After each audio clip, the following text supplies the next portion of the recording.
A settlement in a game will often tell a story. Its history, its layout, its current residents. You can learn a lot about a game just by looking at one little assemblage of people. Welcome to a brand new series, The Settlement Memoirs. In it, we look at everything a particular settlement has to offer, both in its past and in the present, to see how it fits into the larger world it inhabits. We're entering the world of the Elder Scrolls III Morrowind and asking, what's Seyda Neen's story?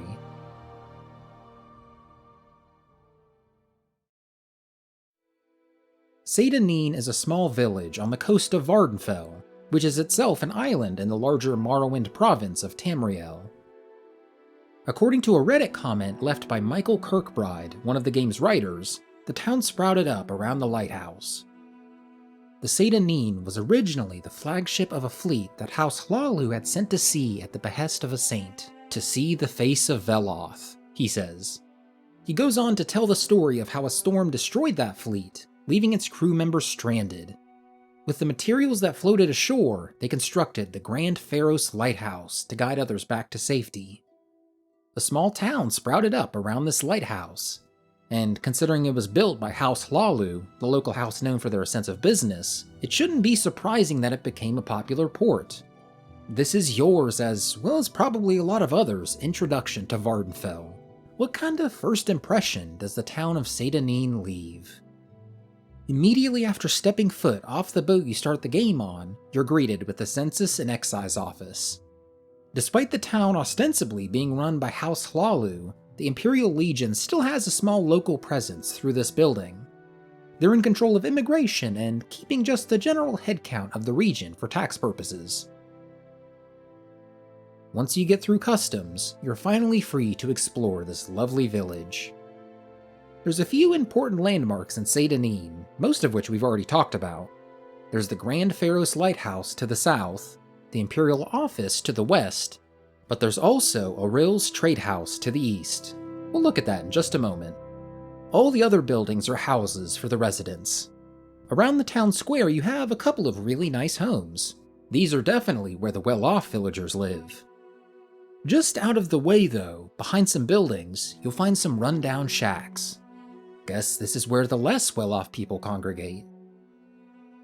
I have to say, it's interesting to see such wealth disparity in such a small town. There's only 8 houses, and the quality difference between the two sets is night and day. Though, now that I think about it, it makes sense that you'd have that disparity in a port town. The richer people have a lot of business to attend to, and the poorer people could probably find some manual labor jobs just to scrape by.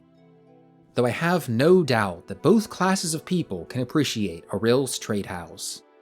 It's an impressive space. On the first floor is a shop where you can exchange goods with the big man himself. He has a little bit of everything and will buy almost anything you throw at him.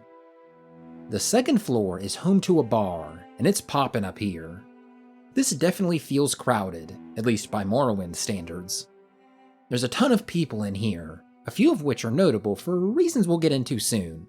But real quick, I want to take note of this on the bar, the Trade House notice, all lowercase for some reason.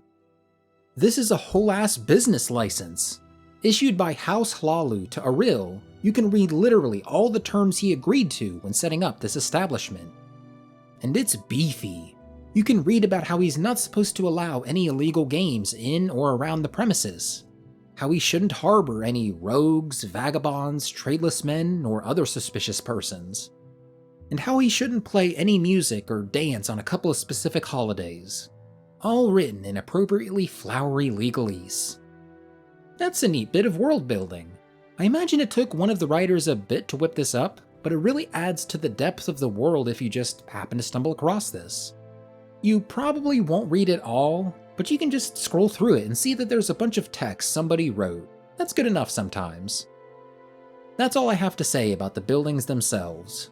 But there's so much more to a town than just its buildings. What about the people that inhabit them? What are their goals and their relationships with one another? I'm going to spend some time talking about the people of Seyda Neen, and just know, I'm not going to talk about literally every person. A good amount of these people just exist to populate the town and nothing more. There's not much to say about Tantrum Andalin.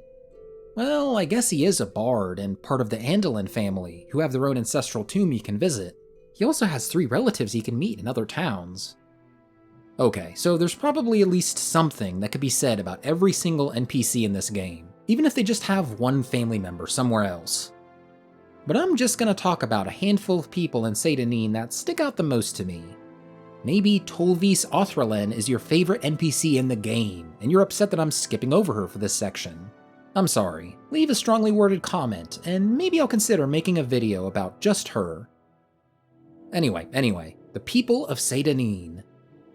Perhaps the first person to stick out to you in this town is Fargoth. As soon as you walk out of the census office, he's right there, mulling about.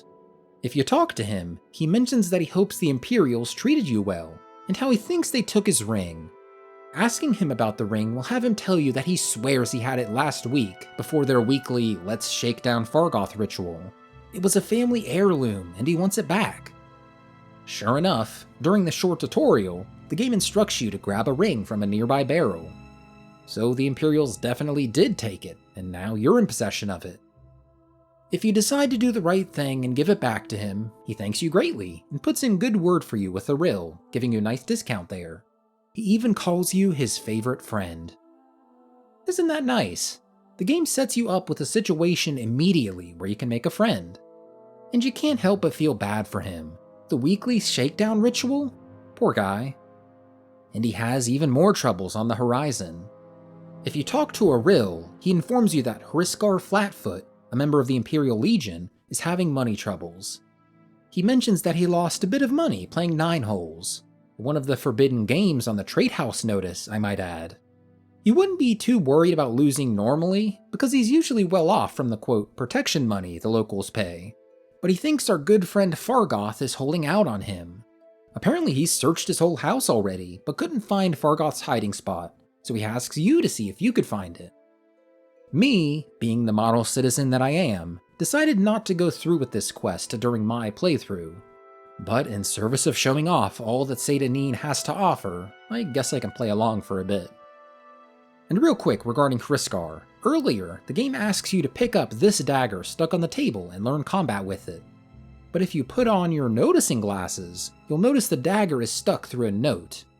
It's a note to Hriskar from this guard. He's reminded that he's to have this dagger as sharp as a scamp's claw by morning. Seems like there's a real pecking order in Seyda Neen. I wonder who's above Gansiel, or below Fargoth. A question for another time. We have a hiding spot to find. Heading up to the top of the lighthouse at night, you can spy on Fargoth as he goes to his secret spot. Just where you going, little buddy? Aha, he stopped there for a bit. A tree stump. Sure enough, there's his stuff. As much as I hate to do it, I'll take the money and finish the quest. Sorry, little guy. Here you go. What's that? You like to take something from his place and put it in a barrel near the Census and Excise office? To give new arrivals something to look forward to? So I guess he's the one who put the ring in the barrel. That makes me wonder how often this happens. Is Fargoth stuck in an endless loop of his ring being stolen and hidden in the barrel? A new arrival finding that ring and giving it back to him, only for Hriskar to steal it and repeat the cycle. Fargoth's got it rough. Whew. Another quest has you searching for Processus Vitellius, a local tax collector. You get word that he's missing, and that's it. They don't tell you about how long he's been gone, where he was last seen, what his favorite color is, nothing. You're given no hints as to how to progress this quest. As much as I do hate missing out on content in games like this, I kinda love that. He's just gone.